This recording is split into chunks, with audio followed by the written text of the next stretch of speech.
Assalamualaikum warahmatullahi wabarakatuh. Apa kabar anak-anakku semua? Semoga kita masih diberi kesehatan meskipun dalam masa pandemi COVID-19 ini. Pada kesempatan kali ini kita akan belajar mengenai sholat kewajibanku bagian pertama. Sebelum kita mulai pembelajaran, mari kita berdoa terlebih dahulu. Semoga pembelajaran kali ini dapat bermanfaat. Bismillahirrahmanirrahim. Rabbi zidni ilma warzuqni fahma. Amin. Ya Rabbal Alamin.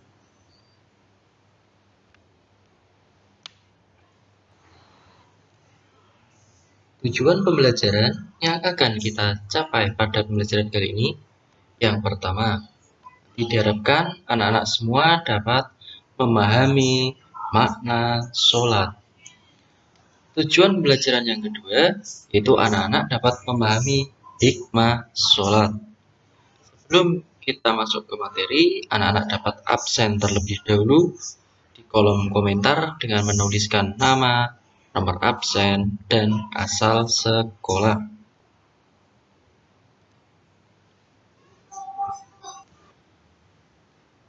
Materi yang pertama yaitu inti ibadah sholat.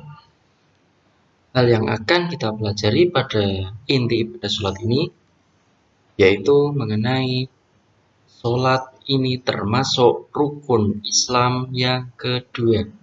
Di rukun Islam itu ada 5. Yang pertama membaca 2 kalimat syahadat, yang kedua sholat, yang ketiga zakat, yang keempat puasa di bulan Ramadan, dan yang kelima pergi haji ke Baitullah. Sholat ini merupakan perintah yang diberikan Allah secara langsung kepada Nabi Muhammad melalui peristiwa Isra Mi'raj. Jadi namanya Isra itu apa? Perjalanan Nabi dari Masjidil Haram ke Masjidil Aqsa.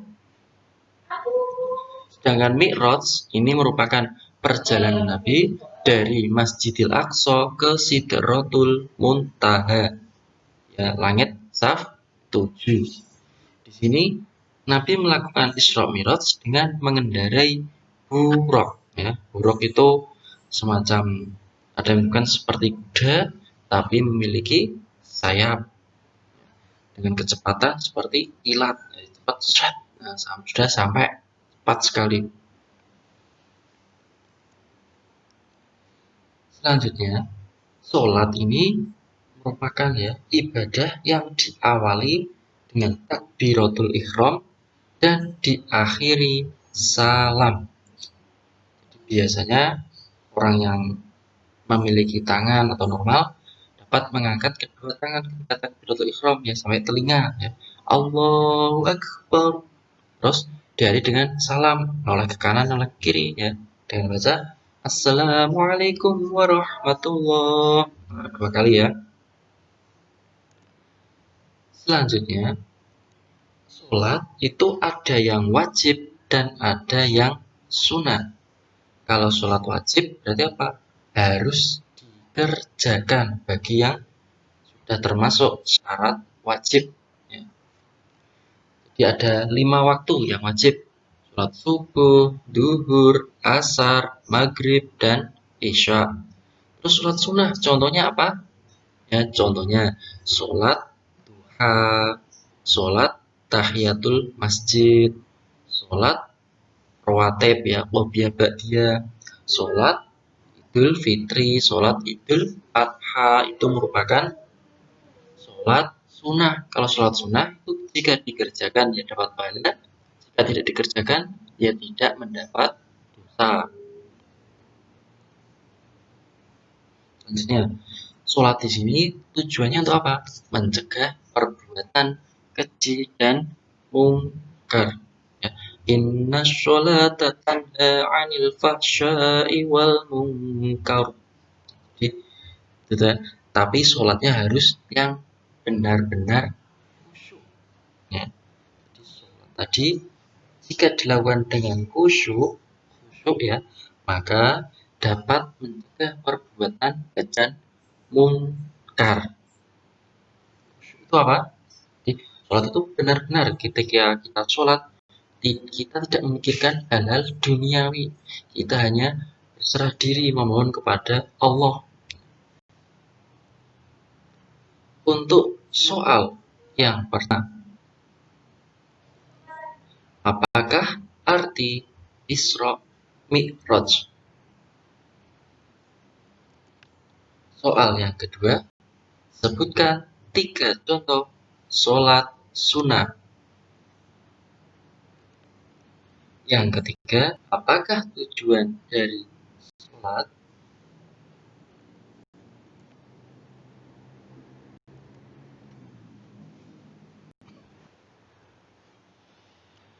Hikmah ibadah sholat. Jadi, ketika kita selalu rajin mengerjakan sholat, pasti akan mendapatkan hikmah atau manfaat bagi diri sendiri. Hikmah yang pertama yaitu kita akan senantiasa mengingat Allah. Ketika kita melaksanakan sholat 5 waktu ataupun sholat-sholat sunnah yang lain, kita setiap gerakan sholat mulai dari takbiratul ihram sampai salam pasti mengucapkan lafal Allah. Mulai dari awal ya, Allahu Akbar. Terus sampai salam pun juga mengucapkan nama Allah. Assalamualaikum warahmatullahi, ya kan? Selalu mengucapkan nama Allah. Hikmah yang kedua yaitu kita senantiasa mendekatkan diri kepada Allah. Kalau kita melaksanakan perintah-perintah Allah, ya termasuk sholat tadi, maka kita akan merasa dekat kepada Allah. Allah akan dekat juga kepada kita. Jika Allah sudah dekat kepada kita, maka segala sesuatu yang kita minta, yang kita inginkan, pasti akan dipermudah oleh Allah. Hikmah yang ketiga, yaitu kita akan melatih untuk disiplin waktu. Dengan mengerjakan sholat 5 waktu, maka kita harus sesuai dengan waktu sholat. Kita harus tahu subuh itu kapan harus kita mengerjakan, zuhur itu kapan, asar, maghrib, dan isya. Misalnya kita subuh, berarti apa? Kita harus bangun pagi-pagi sekali. Kalau zuhur waktunya sholat siang hari, asar sore hari, maghrib menjelang malam, isya malam hari. Nah, jadi kita harus sudah tahu waktu-waktunya. Itu namanya melatih disiplin waktu. Hikmah yang keempat, itu kita membiasakan diri hidup bersih. Mengapa seperti itu? Ketika kita sholat, maka harus ada syarat sah yang harus kita penuhi, yaitu suci badan, suci pakaian, suci tempat. Nah, jadi dengan kita suci badan, pakaian, dan tempat, maka kita akan melatih hidup bersih. Ketika kita wudhu, maka segala kotoran-kotoran najis, ya najis tadi, najis kecil, hadas kecil ya, akan hilang. Tidak mungkin pakaian kita terkena najis, kita sholat ya percuma, sholatnya tidak sah. Jadi ketika mau sholat, badan kita, tempat untuk sholat, dan pakaian kita harus bersih. Hikmah yang kelima yaitu melatih hidup tertib. Tertib maksudnya gimana?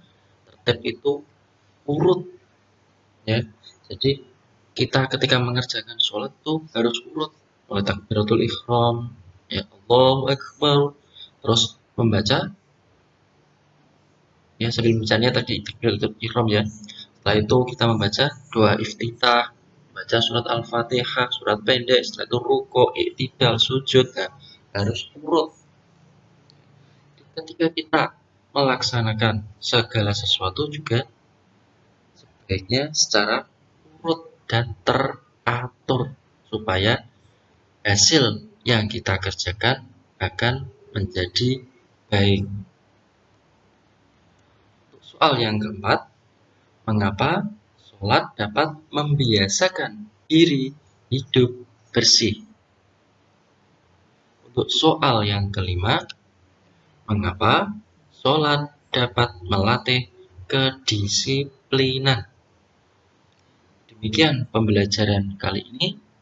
Semoga bermanfaat. Mari kita tutup dengan bacaan hamdalah bersama-sama. Alhamdulillahirabbil alamin. Wabillahi taufik wal hidayah. Wassalamualaikum warahmatullahi wabarakatuh.